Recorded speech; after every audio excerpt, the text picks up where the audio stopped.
gloria immortale, son rinati figli tuoi, con la fede d'ideale, il valor dei tuoi guerrieri, la virtù dei pionieri, la visione d'Alighieri, oggi brilla in tutti i cuori. Giovinezza, giovinezza, primavera di bellezza, nella vita, nella sprezza, il tuo canto squilla e va. Italians were loyal to the United States during the war, but before it, many Italian Americans supported and took pride in Mussolini's efforts to modernize and bring order to Italy. The following three stories illustrate the prevailing attitudes among Italian Americans towards fascist Italy before World War II. In 1933, Mussolini sent a squadron of 24 seaplanes under the command of Italo Balbo, the Minister of Aviation, on a transatlantic flight to the Century of Progress Exposition in Chicago, Illinois, to demonstrate Italy's technological power. When he arrived on July 15, 1933, Chicago enthusiastically greeted Balbo as a second Lindbergh. It even renamed 7th Street Balbo Drive for him. Italian Americans were proud of the Italian accomplishments Balbo represented, and they came out in droves to see him. President Franklin D. Roosevelt invited him to lunch and presented him with the Distinguished Flying Cross. Big parades were held for the aviator in Chicago and New York City. To a cheering crowd of Italian Americans at Madison Square Garden, Balbo said, "Be proud that you are Italian." In October 1935, 2 months after Italy invaded Ethiopia, Mussolini urged Italian women to donate their gold wedding bands to the war effort and to exchange them for steel replacement rings, which the Italian government provided. These rings all bore the inscription Oro alla Patria, gold for the country. In late November 1935, Italians started reaching out to relatives in the United States, asking them to send their rings to Mussolini as well. More than 100,000 Italian-American wives responded and sent their wedding rings to Italy for replacement. Generoso Pope immigrated to the United States in 1906. He eventually became an entrepreneur owning Colonial Sand and Stone, the Italian-American newspaper Il Progresso Italo-Americano, and Pope Foods. Pope admired Mussolini and took many trips to Italy to visit him. He was a Democrat and a friend of Franklin Delano Roosevelt. In the presidential elections of 1932 and 1936, Generoso helped secure the Italian-American vote for FDR. Because of his political connections, Pope was able to turn Columbus Day into a national holiday, and he also became one of the founders of the Columbus Day Parade in New York City. After Italy declared war on Britain and France, Pope became disenchanted with Mussolini, and he said he could no longer support him. After Congress declared war on Nazi Germany, Italy, and Japan, all Italian Americans, including Pope, unequivocally and immediately expressed their loyalty to America. In fact, more than 1.5 million Italian American men enlisted or were drafted, and they accounted for almost 10% of the armed forces of the United States.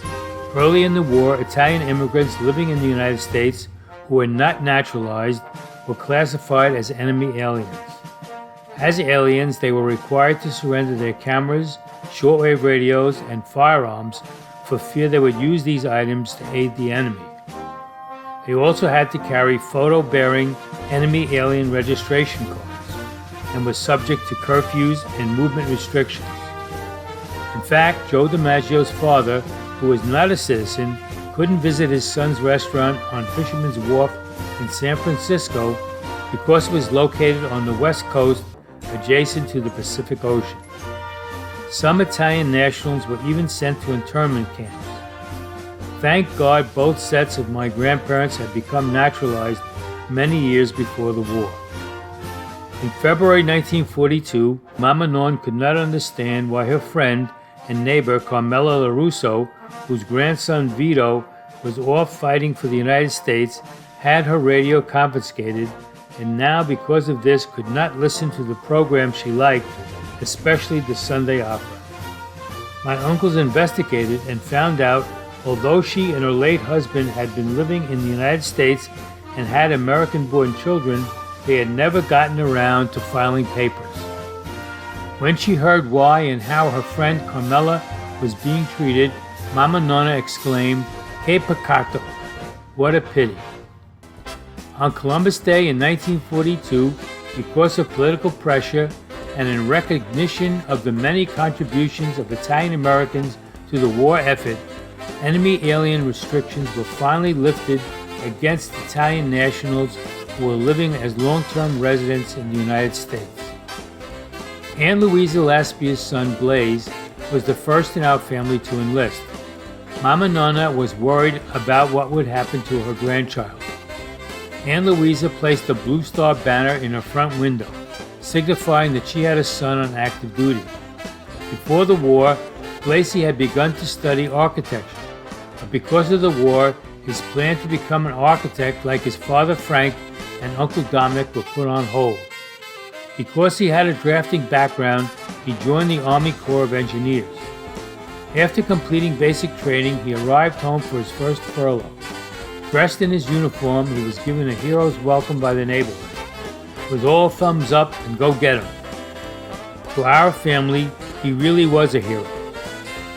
During the war, many other people in our family also served in the armed forces, including Jerry Bisco, my father's brother.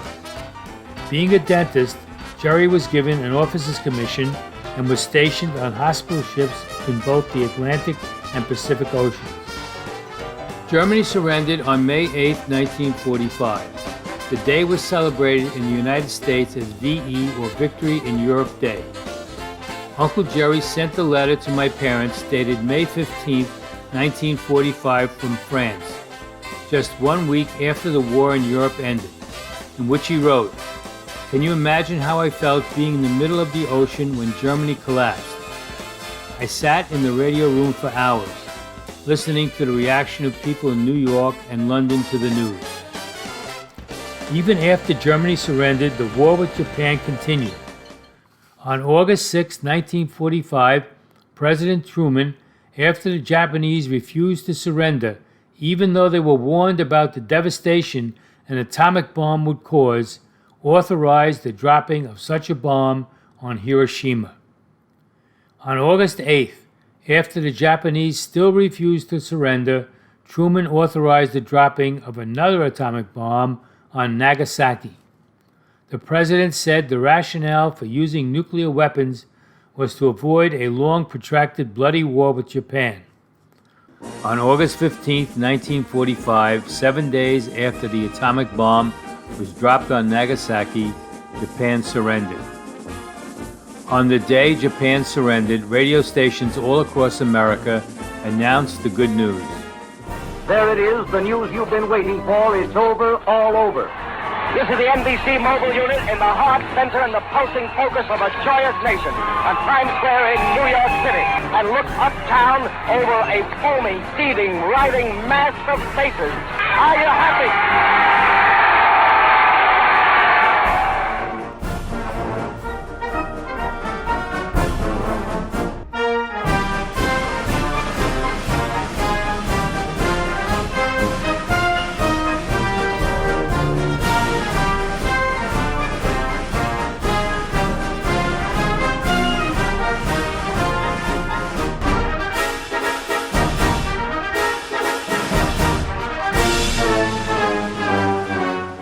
There were big celebrations and parties all over.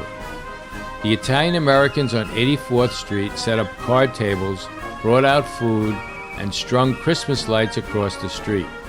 The party lasted for 3 days.